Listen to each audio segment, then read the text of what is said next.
the DNA of higher education is really good. We're always making adaptations. We have to do changes. Sometimes we have to change midstream. This is nothing that is going to break us. It's not uncommon.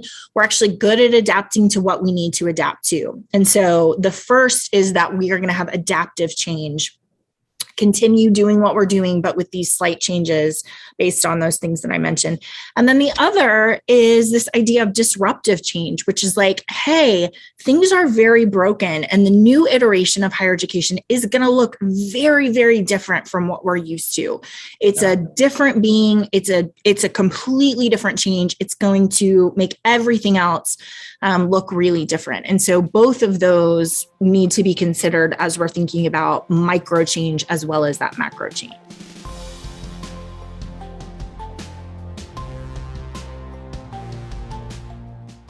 Good afternoon, everybody.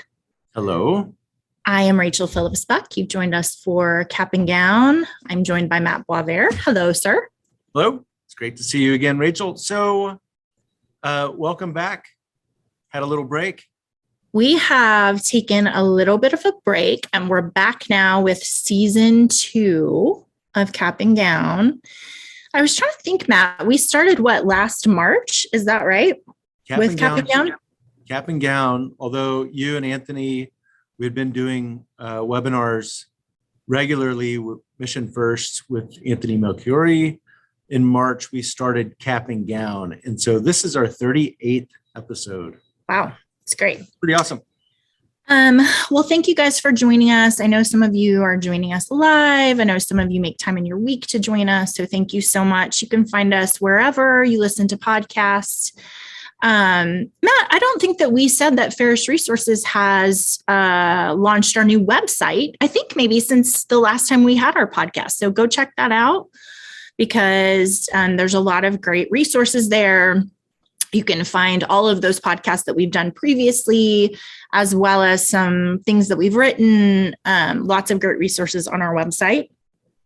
Since the last time we were together, we have had Christmas and we've had New Year's. And for many of our friends, we are just starting the spring semester. We've moved on to 2022. So how was your break, Matt? I had a great break. It was nice. I actually had a break for the most part. Yeah. Took the family skiing. None of my kids had ever skied before, which is bad parenting on my part, but because I love to ski. So we went up to Colorado, taught them how to ski. After 3 days, they're great. That was fun. Went to an elephant preserve. That was amazing. And outside of Fredericksburg, Texas, Very cool. Asian elephants, cute. It was amazing. And of course, we've had fun watching football. How's your football team? Don't be rude. I've had fun watching football, but not my team. For those of you who care, I root for the Giants. It's not going great. Matt roots for the Cowboys. He's very happy. We'll see. I had a great break. I stayed in my pajamas. It was 85 degrees in Texas, so it didn't feel super Christmassy, but we did watch a lot of football. So it was great. And also, you guys will remember that we did 12 days of giveaways. So I see some of our winners, Brian, Debbie, Paul. Good to see you guys. Gave away a lot of great books. And I've decided we're going to make that an annual thing because I just love books and I love giving them away. So every Christmas, we will do 12 days of Christmas. I love it. It really was kind of a walk into your library.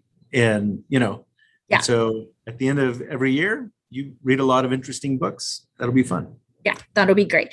So I'm really excited about this season of Cap and Gown. Anthony is going to be joining us again. I'm going to be joined by Dr. Sherry Woosley, who is such a great mind in our space, and she's going to be helpful to us. But also I have a whole lineup of guests for us that I think are going to be really instructive this year. But our task today is to unveil our theme for 2022. So remember, for 2020, our theme was community, which turned out to be really helpful because as we sent everyone home, we were trying to figure out how to help build community without students on your campus. Right. And then last year, we spent a lot of time in Kintsugi when everything's broken. How do we rebuild it and make it really beautiful? And then we will unveil our theme for this year and talk about our books. And really, today's just going to be an introduction of what we're going to be talking about for the next semester, and then onto the summer, and then into the fall. So I'm excited about that. But first, we need to do our State of the Union. Oh, Rachel, what? So as we're in January and classes are starting, what is the State of the Union? Okay, well, first I want to tell you, Brian sent me a great resource that I cannot cover. I can't do it justice in our time together, but I want to tell you guys, Higher Ed Dive, and Shauna will chat it to you as well. It's called 7 Higher Education Trends to Watch in 2022. So it covers things like, how are we going to reverse our slumping enrollment? What's going to happen with politics on our campuses? What happens with federal aid? And what's Biden going to do with all of the plans for higher education?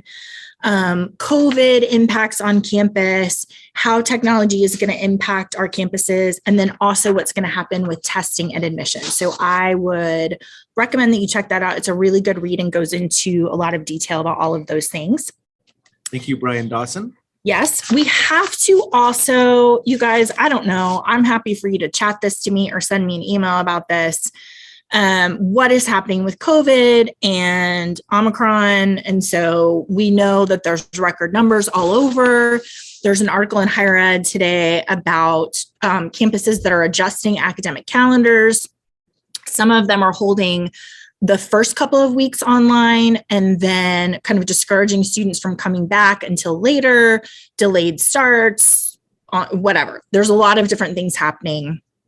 I'm reading about schools that are, instead of starting like yesterday, which was the date of record for a lot of our schools, they've delayed their on-campus start until January 18th, 26th, 31st. So just saying, everybody stay home while we're in the middle of this. Really curious about what you guys are doing. Some schools are having students come back, but they are, for example, issuing a stay-in-room directive, which means students can come back but only leave their residence hall for testing, meals, medical appointments, necessary employment, or to get mail. They're not allowed to have any gatherings or leave campus or the residence except for those situations, which, I mean, we are going to talk a little bit about the mental toll that this is taking on students. It just seems like a really difficult position to be in. Everybody's scrambling, trying to come up with the best thing to do. And it's kind of chaotic. So there's that. So in better news, DeYoung College in Buffalo, New York has moved to a 4-day work week for staff and administrators. So I'm really curious about this. This is a trial, so they're going to try it for 6 months. They have moved from a 37.5-hour work week to a 32-hour work week, and they're not reducing pay or benefits. So basically, the goal here is that it's going to help them with talent acquisition. It's going to help them with morale. It's really interesting in higher education because this article is talking about how we've seen faculty with really flexible schedules, but staff and administration often don't have that same kind of flexibility. So this is their attempt to try to kind of equalize that a little bit and give staff and administration more flexibility.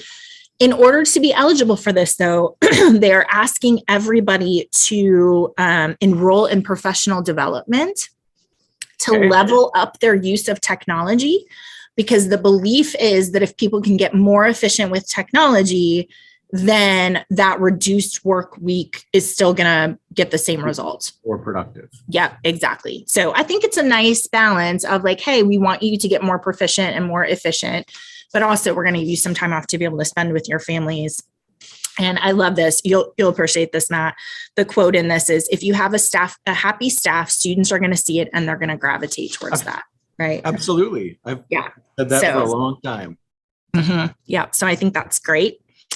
Also in State of the Union, this NIL with the NCAA it's like the Wild West. Name, image, likeness. Yeah. So nobody totally understands what this means. There aren't really clear guidelines. So everybody's kind of going crazy about it. Brigham Young has the whole football team signed a team NIL deal with the protein bar company. So if you were on scholarship, you are getting $1,000 in this deal. Okay. If you are not on scholarship, then you Built Bar, which is the name of the protein bar, is giving teammates a stipend that will cover the cost of tuition for 1 year.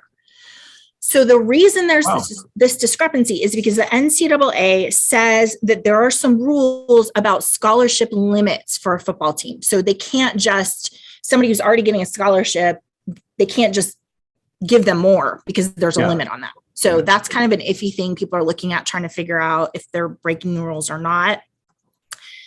University of Miami also did a whole team deal. This is really interesting because the football players are earning money promoting a chain of gyms on social media. And everybody is like, hey, we don't think that that's legal because it asks for the football team to deliver a specific thing, which is social media posts. But some of the football team doesn't have social media.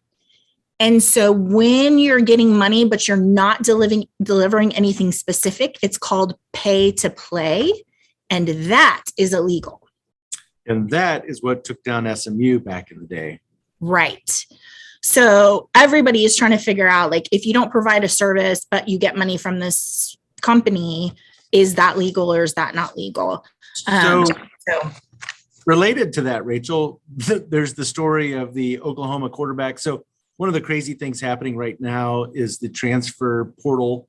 So if you're a football player, you have the ability to transfer to another team instead of having to sit out this year. And more athletes are entering the transfer portal. So the Oklahoma quarterback, let's see, who was this? Caleb Williams. He played, he was a freshman at University of Oklahoma. Yeah. He announced that he was considering transferring to another program. And so Charlie Batch, who was an NFL quarterback for the Detroit Lions, tweets back, hey, do you want $1 million to become an Eagle at the Eastern Michigan University? Join the team. His investment firm will pay him $1 million. So it is a little like the Wild West. You can make a lot of money now as a college athlete. Seriously. I think the interesting thing in that is you start to see that student athletes, especially for these football players, they're really looking for the best opportunity to play. Yeah. And now they have the best opportunity to make apparently a lot of money. Well, it's going to be interesting to see how it shakes out because, we're always telling schools for your athletes, they're picking their sport and then they're picking scholarship and then they're picking school. And so if you are not pulling them in to all of these different pieces of community, if they have an opportunity, they're going to go somewhere else. So I think there's a lot of innovation around how we not only recruit our players, but also keep them if they're able to go. Although I'm telling you, if someone was like, do you want to come here and make $1 million and I'm 18? The answer is yes. I would like to have $1 million when I'm 18. That would be great. Cost of money. In 1 year. Yeah. Yeah. It'd be awesome. Okay. So that is the State of the Union. Thank you, Rachel. You're very welcome. So our new theme for 2022, we want to introduce our theme for the year is one word. It's simply change. And we want to unpack that today. And we're going to spend a lot of time talking about change. But Rachel, I think it would be helpful if you would just talk through when we were thinking through our theme. And like you said, we had community and how important the art of community is on your campus. And then the idea of kintsugi. For this year, why change? Yeah. So I have a couple of caveats to this year's theme. But first, I want to tell you what books we're going to be talking about for this year. We're going to pull some other resources in as well. This is a brand new book. It's called The Great Upheaval. It's by authored by Arthur Levine, and then also Scott Van Pelt.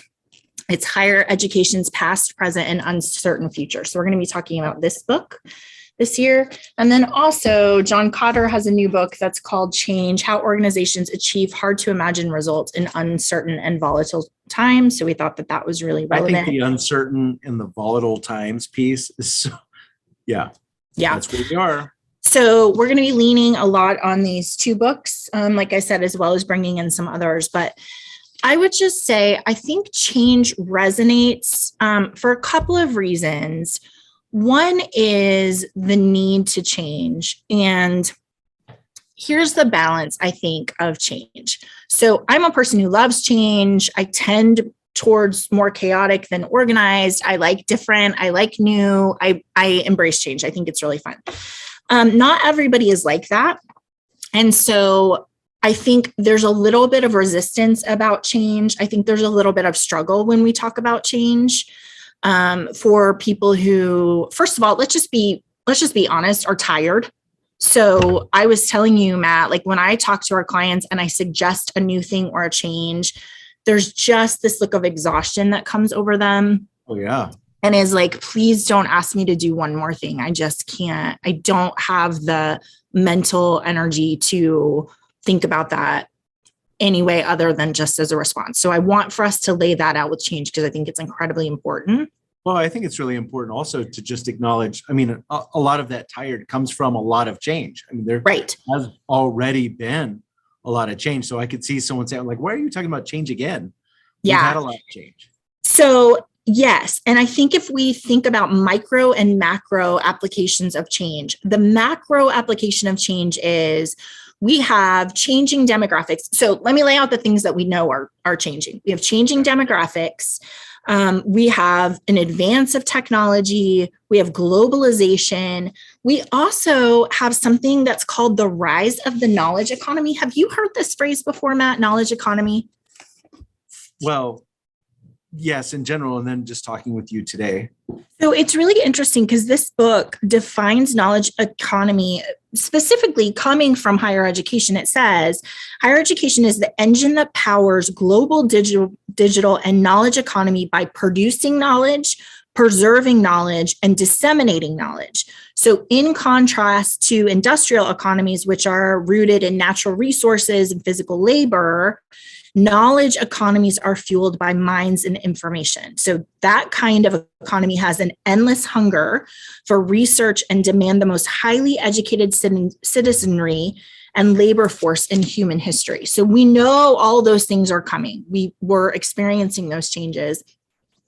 And then you throw into it an unknown influence like COVID and make the assumption there are going to be some other unknown influences coming. We are in the middle of a lot of macro change in higher education. And we're going to talk about how that can be really exhausting. And at the same time is inevitable and there's nothing we can do about it, right? Yeah, right. But I will say part of the reason why I was convinced to make change our theme for this year is because we have to make changes because what I'm seeing in higher education for our friends in academics and student life is completely unsustainable. Right. And we have to examine ways to regain some sense of the values, the reasons people went into higher education, the workload. You guys are wearing 8 different hats because we've had to change over the last 2 years. And so I would make the argument that, yes, we're talking about macro change in higher education and needs to be different and we're going to be innovative, but also we have to be thinking about individual people, where they've ended up at after 2 years because they've been in survival mode, and making adjustments to those things to be able to say, this is not a way that I can live. I either have to stop doing this job or we have to change so that it can be sustainable and I can go back to the enjoyment that I got out of this job before. Does that make sense?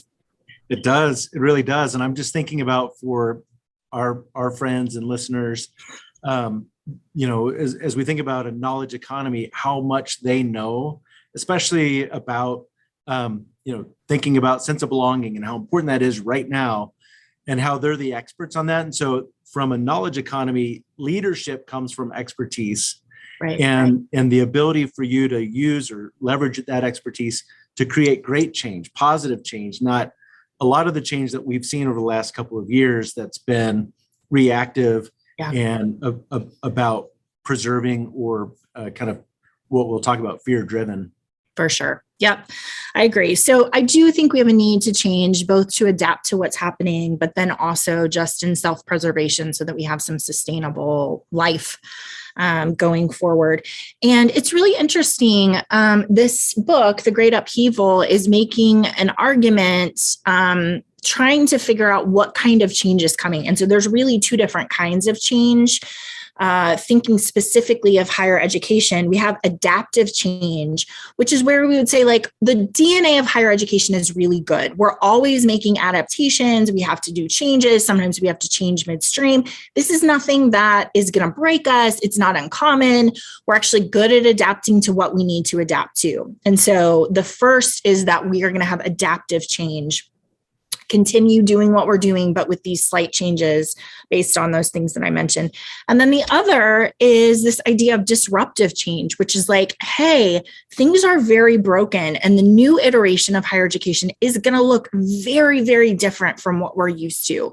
It's a different being. It's a completely different change. It's going to make everything else look really different. And so both of those need to be considered as we're thinking about micro change as well as that macro change. I think we're starting to see a lot of adaptive change. But just in the last couple of months, I've been reading a lot about this disruptive change. Like if you look at what Google's doing with certifications and how they're considering one of their certifications to be the equivalent of a 4-year college degree, that's disruptive. It reminds me where we are. It reminds me a lot of where we were with Blockbuster. And you have kind of those adaptive changes of, well, we could do Redbox and we can have kind of a vending machine delivery of DVDs. We have Netflix that are mailing DVDs to you to offset what Blockbuster had. But then you have that massive disruptive change of like Amazon Prime Video and Netflix streaming.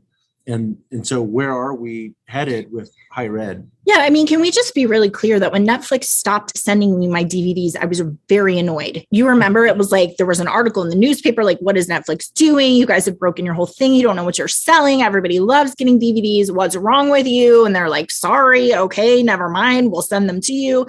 And then after a while, everyone's like, I don't know why I'm getting DVDs. This is stupid. I can just go on Netflix and get whatever I want, right? So that's a good example of like these adaptive changes. And then they break everything, which then people are really unhappy about, but it turns out in the long run to have been a really good choice.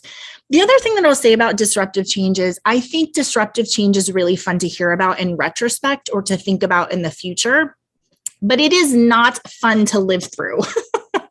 So if you just think about like the gold rush, how amazing, right? Like all these people, listen, I've just started watching Little House on the Prairie with my daughter. It is very stressful to think of like getting on a wagon with your 2 horses and your dog and your whole family going out into the middle of nowhere and just being like, okay, well, I guess we live here now. Right. So I mean, that's right. And disruptive change, being the pioneer, living through that pioneering is, I mean, there's a lot of risk. There's a lot of uncertainty. It's why it doesn't happen very often. Yeah. And Matt, it makes me think of like the macro change of something like a gold rush or the macro change of the Industrial Revolution.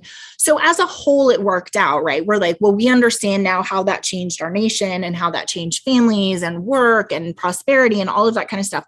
But the truth is, for individual people, it is really, really stressful and hard. And a lot of people who lived through that had great difficulty because they were in this place of, flux and not knowing and trying something new that had never been before. And so I think there's like the happy big idea of disruptive change, which I tend to like, again, because I said I like new and different. I think that's really interesting. But then there's the reality of living through it, which is really, really difficult for individual people because you just are surrounded by uncertainty and disruption all the time, right?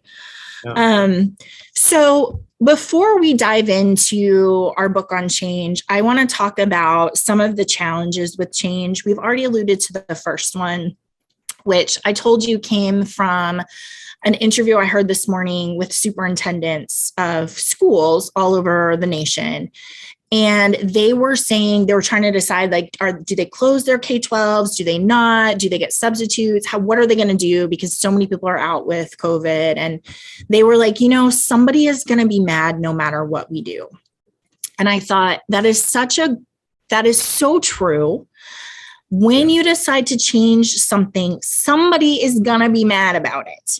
And it's going to be people who like the way it is. So why did you mess with a good thing, right? Or people where you're putting more of a hardship on them, or they don't want to have to adapt. Or you're not moving fast enough. Right. Or you're moving too fast, or you didn't ask their opinion and they have something to say, right? There's all of these different people and reasons why when you make a change, somebody's going to be pretty mad about it. And so I think we would say that the change over the last 2 years, like there are changes that have been made where we feel frustrated with decisions that people have made. Somebody's going to be mad, right? Either way, right. Exactly. And so it's really interesting. Like I said, with Netflix, when they stopped sending me my DVDs, I was really mad about it. Why? Not for any good reason other than I was used to getting DVDs and that's how I lived, right? And so one of the hard things with change is trying to figure out, are these people frustrated because of the process? Are they frustrated because it's actually a bad change? We didn't make a good decision. Or is it just something that people are going to have to get used to, and then eventually they're going to come around? And you were saying, really, that's based on outcomes, right? That's the way that we're going to measure whether a change was good or bad. Yeah, absolutely. So if you start the process of a big change, macro change, or even for your office, starting off knowing what those measures are going to be, how will we know if this paid off or if this put us in the right direction? You'll know by the outcomes. So yeah, and separating those out into short-term outcomes and long-term outcomes, I think, are really helpful, right? Because it's like running every morning is a change that I do not want. And in the short term, I'm right because I'm sore and crabby. But in the long run, it's probably a good idea. I'm not doing it, but it might be a good idea for me to do that, right? So separating out those outcomes to help you decide if you've made a good decision, I think, is important. Really, is there more? No. Well, I was just going to say, related, there's this article in Inside Higher Ed, which is called "Why Can't Higher Education Change?" which I think is really interesting, because remember our quote about every system is designed to get the outcome it gets. So if you don't like your outcome, then you have to look at your system. And there are some systemic things that are built into higher education that makes it very difficult for us to talk about a macro change in that institution, right? What I think is really amazing, Rachel, is we set our theme last week. Yeah. And then today this comes out in Inside Higher Ed. Yeah. I think it's the right time. I think it's the right theme. I think we all need to start thinking about it. But we also have to be real about the challenges of change in higher education. And I really appreciate the way that she broke this out. So this is Kathy Johnson Boyles, who writes about why can't higher education change.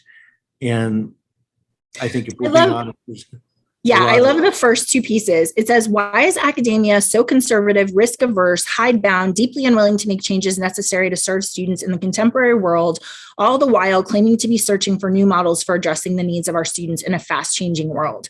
And she said, if higher education had a New Year's resolution, it would be this.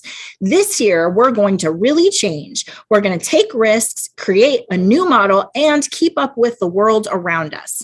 And she's like, okay, but you have things that are built in that are going to make it very difficult for you to do that. She talks about leadership, things like tenure. She talks about processes like shared governance.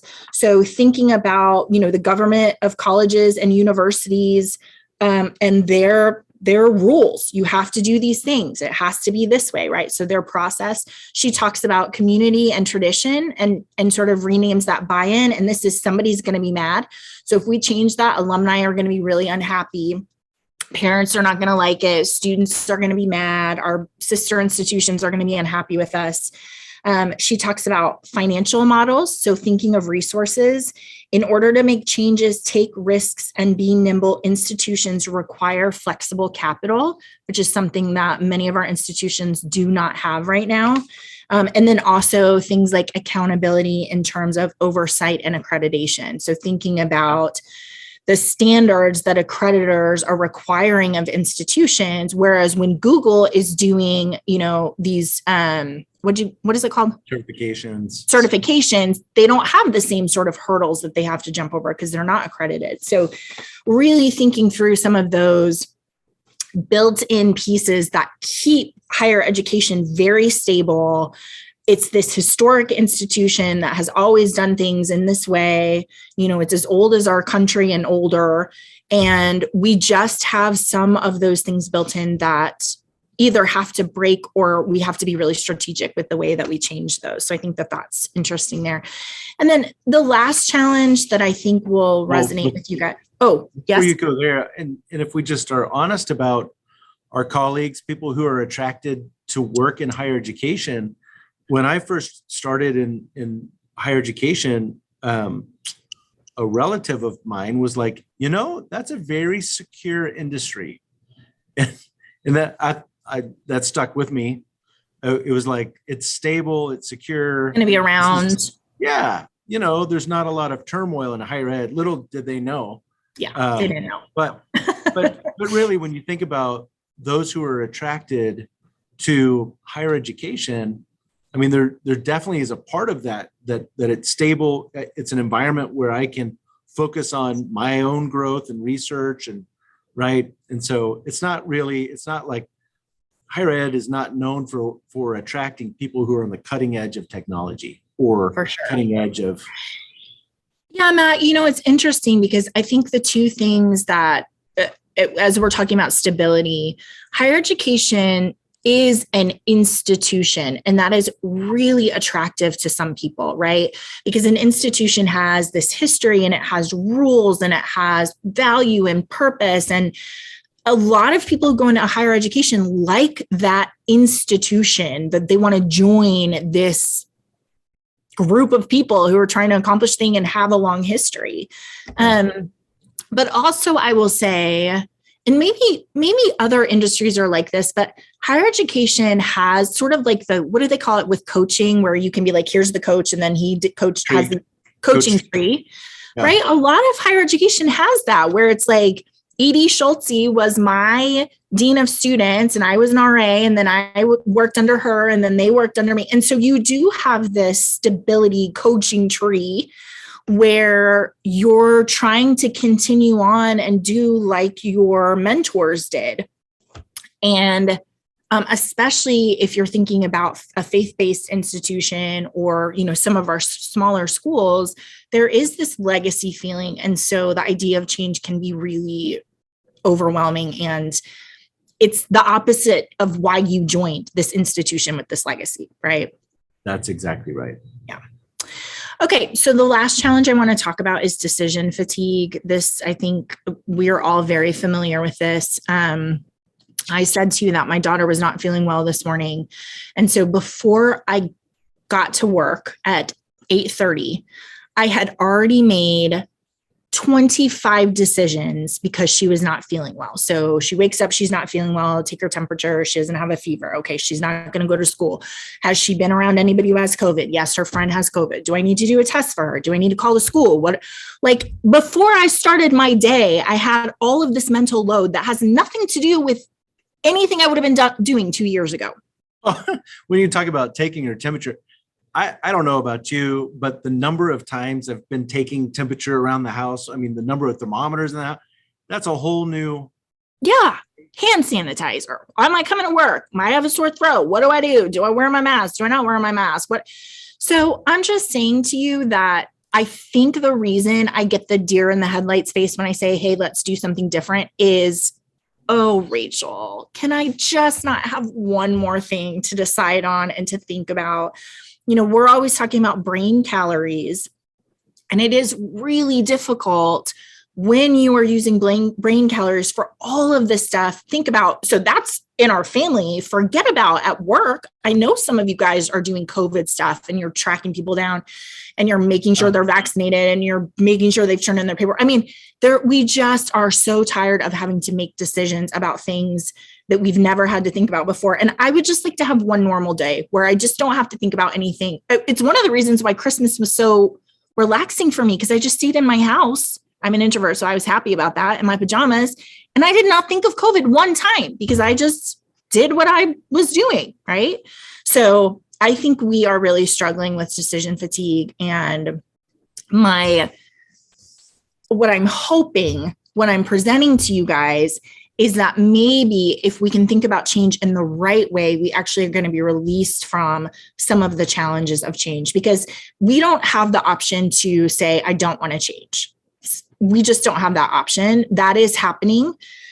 It's already happened. You found yourself in a place where you weren't 2 years ago. And so that change is inevitable. Unfortunately, the choice we have to make is not, hey, do I want to change or not? It's how are we going to think about change and use that to our advantage instead of feeling overwhelmed and like, I don't know what's going on anymore. Right. So as I was saying about your expertise in your craft, your area, I think this year you really have to become an expert in healthy change. So we've been going through exactly like you've said, we've gone through a couple of years now of a lot of different changes. And I would say not a lot of them have been healthy to us, to our students, to our institution. How do we become experts and make change part of our craft so that we can encourage, motivate other people? I think getting back on track of doing positive things. Yeah, for sure. So in this book, Change, he really talks about two different types of change. The first one he talks about is a fear-driven change, which he calls survival change, right? So this is the idea where like a lion is chasing you, run for your life. Right. It's like all of the adrenaline, everything that happens in your brain that's like, this is a stressor. We have to survive this. What are we going to do? It's very fear-driven. There's a threat that I have to overcome. It's also very fast. So we are trying to make these decisions. We're trying to outrun a tiger. And so maybe I don't make the best decision when I'm trying to outrun a tiger, but that's because right now I'm just trying to get away, right? This is you and I were talking about fight and flight, but also psychologists have added to that freeze and fawn. So fight, flight, freeze, and fawn. You either run away, you fight, you get so still because you're like, I don't know what to do, I'm totally frozen. Yeah. Or you fawn, which is like whatever the stress is, you're like, nice cat, like don't chase me. I'll give you a treat or whatever to try to get out of these stressful situations. And I've said before, in my burnout book, it's talking about not completing that stress cycle. So we were not created to live in this survival mode for any amount of time. It contributes to stress. We have adrenaline. We can't sleep. It's why stress is so unhealthy, because it was created so that we could run away from the tiger in front of us and then get back to an unaroused physical state and go about our lives. And so we're not being chased by tigers now, but we do have all of these stressors in our day. I have to be in a meeting with somebody who's saying a dumb thing, and I can't just say, you're dumb, don't, stop talking.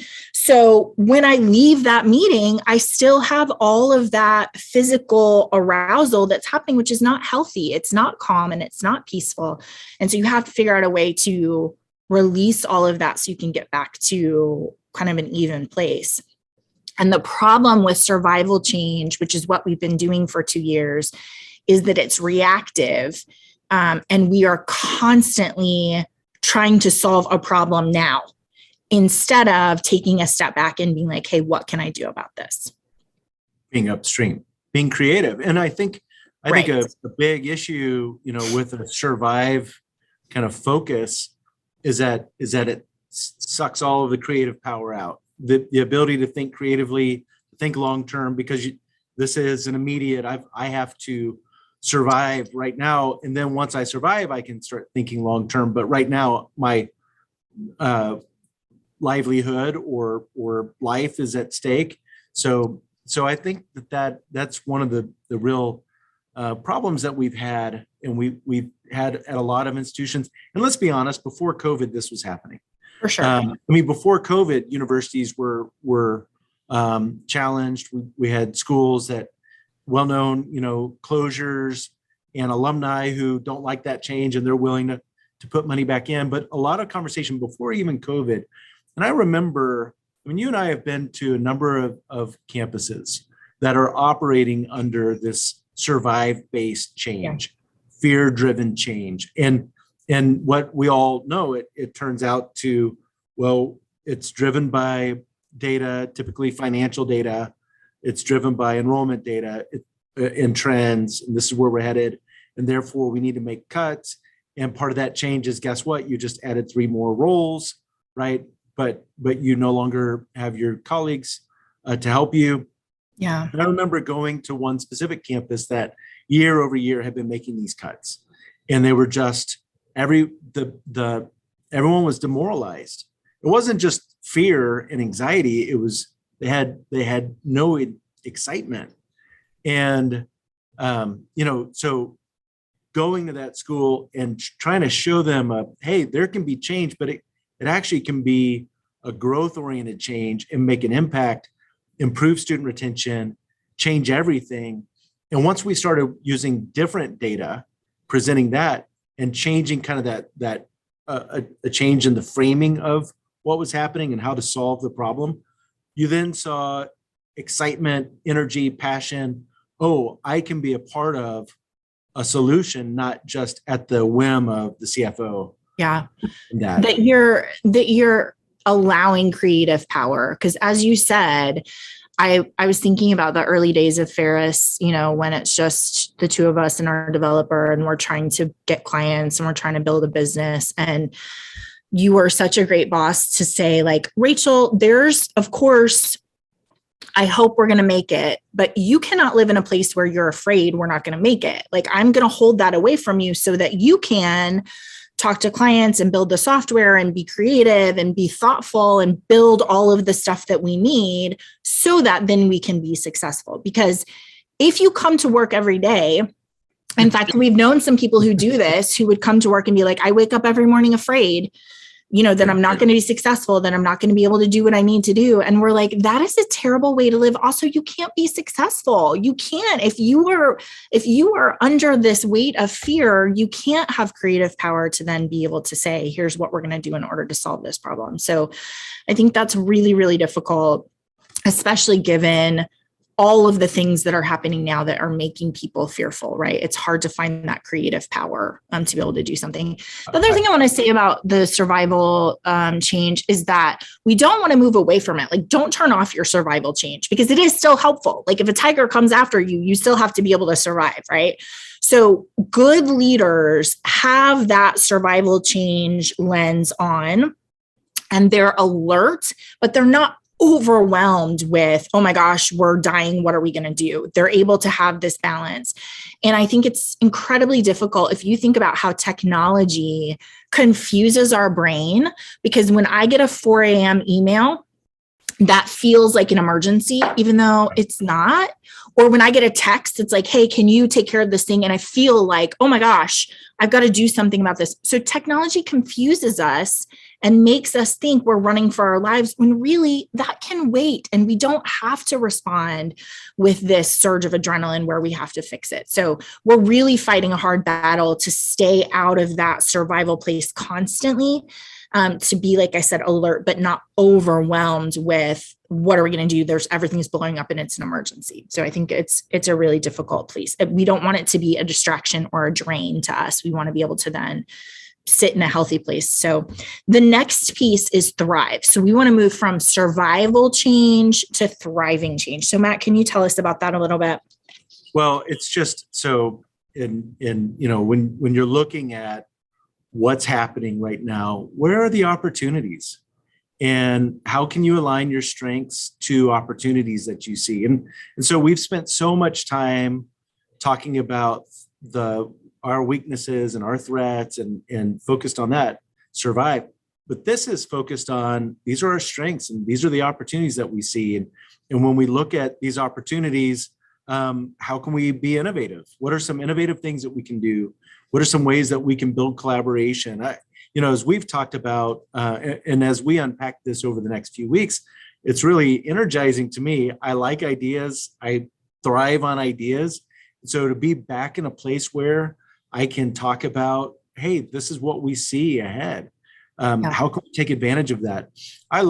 We have so many great friends, partners, clients who have taken on as they took on student success.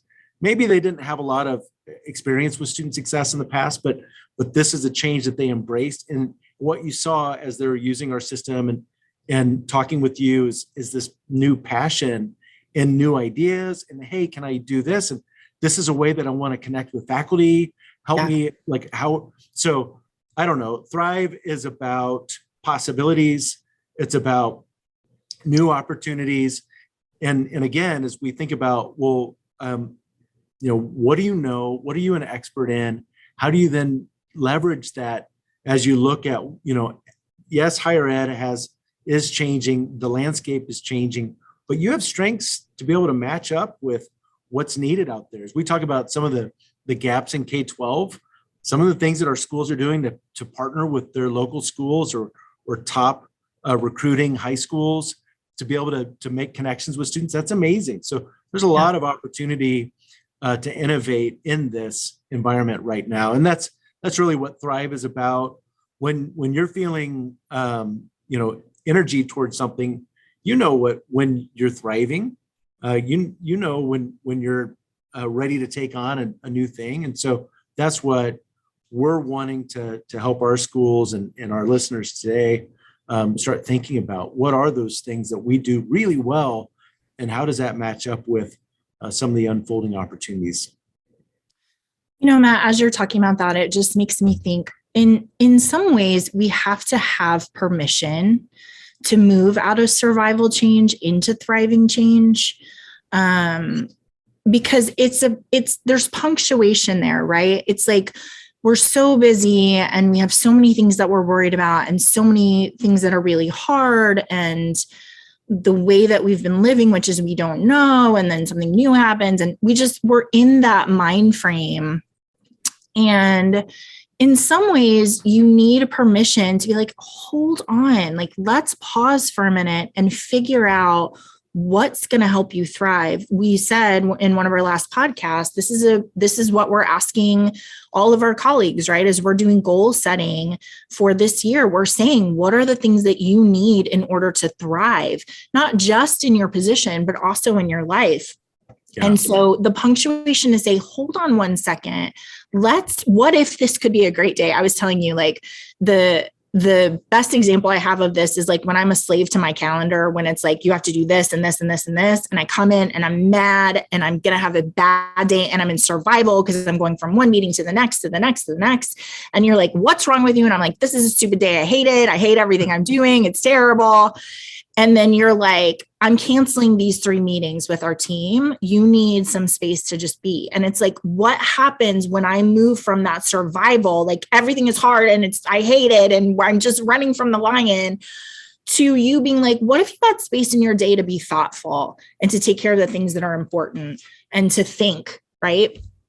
Yeah. That changes what we're talking about. And it settles my body down and also gives my mind this punctuation that says, Rachel, you don't have to be running for your life right now. You're allowed to have this space to thrive and be your best self, so that then you can bring your creative energy to whatever the projects are that you're supposed to be doing. And so it really comes down to taking time to take control over, maybe it's simple things, things that you can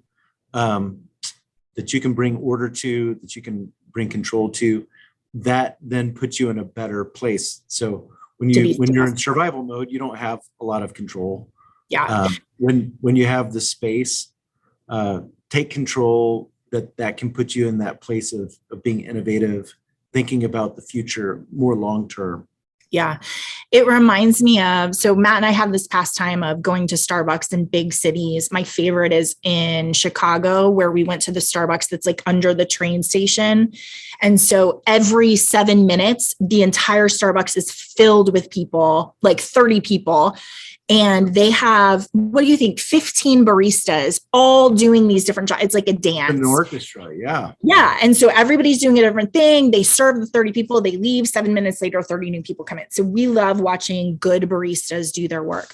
And we were at a Starbucks one time and they were totally in the weeds. It was just like survival. It was just like everybody, they were behind and they had all these things. And it was a wreck. And the shift lead said to the restaurant, everybody in the restaurant, hey guys, I'm sorry, we need 3 minutes. So just hold on, we're going to get it together. And then she said to all of her people, like, you finish filling the ice, you make your 3 drinks, don't take another order until you've done this. She basically said, we've got to move into Thrive. This is crazy town. Yeah, she took control. Yeah, everybody take a minute, do what you need to do so that then we can go on to be really successful. And I was so impressed with her to have, first of all, to give them permission to move into this different kind of thinking, but also to have the courage to be like, I know we're in the weeds, but if we can stop for 3 minutes, we're going to be better off in the long run. And I think that's what we're talking about here, is just a pause to do some good strategic long-term thinking, so that you can set yourself up to be successful. She basically was like, hey, remember what your craft is and your craft and your craft. Take control of your craft. I love that. Yeah, it was awesome. Okay, so your action items for today. I would just say the first thing is, can you be honest about what change you're going to embrace? Because it's okay for you to be like, hey, sorry, I'm not to thriving yet. I'm going to embrace surviving change because that's where I am and it's still harried and I'm kind of going crazy and I'm not ready to make the shift. That's okay, but I think it's helpful to articulate like, nope, going to stay in survival mode for a little bit longer because that's where I am. That's okay. Or for you to say, I recognize that I've been in survival mode, but maybe I don't have to be, or maybe there are areas where I don't have to be in that mode anymore. And I want to change to this thriving mindset and thriving change. And so the first one, decide which change you're going to embrace. Because like I said, we don't have a choice of saying I don't want to change. Everything's changing. We're not going to have the opportunity to go back to the way it was, but we can decide what kind of change we're ready for. And that's going to be different for everybody. The next thing is to just be thinking about your January goals. So remember, we love rhythm of the academic year because we have lots of starts and stops and ways to renew and think about what we want to do. What are the things you want to accomplish in the spring? What are the things that you want to accomplish for 2022? We're doing this with our team. And I was talking to Shauna and we're like, I don't think we did this last year. Like 2021, we didn't do goals because we were just in survival mode. So it's really nice to be able to be like, hey, time out. What are the things we want to accomplish? I would encourage you to do that. Please be sure you're completing the stress cycle. If that means, like it means for me, that I have to rant and rave after I have, a meeting that makes me crazy, that's okay. You just have to figure out if it's exercising or, whatever the thing is that you have to do so that you settle that adrenaline and that stress down, because it really is not healthy, to live in that place. And then also, Matt, you and I were saying just to make a list of the things that we've done to survive over the last 2 years, because again, that is survival, good work, right? Like all of the things you did to get through, good job. And you should celebrate those things and you should be proud of yourself for accomplishing those things. And I think sometimes because when you're running from the lion, you're not like, I'm doing an awesome job, right? You're in that crazy brain feeling. And so if you have time to look back and think, wow, I did these things really well to survive, I think that there is some celebration in that piece that should be honored. Well, it's so that survive piece, like you said, is a very important piece. And so to be able to reflect back and say, yeah, I did survive. These are the things that I accomplished. And hopefully how it has set you up then for this year and how you can approach this year and moving more toward that thrive system. So, well, we're really excited to kick off change as our theme for the year. Please join us every Tuesday live as we go through. Yeah, sorry. I just was going to say, those of you who are Ferris 360 clients, remember, speaking of January goals, tomorrow morning at 10 Central, we are kicking off our 12-week spotlight, which is going to help you get the most out of 360.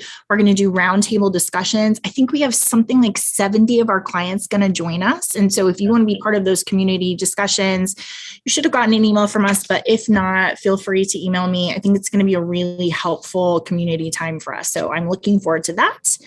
And if you are not a Ferris 360 client, you should be one. So you should talk to me about that as well. So thanks for joining me, Matt. It's always a joy. Yeah, you guys have a great day.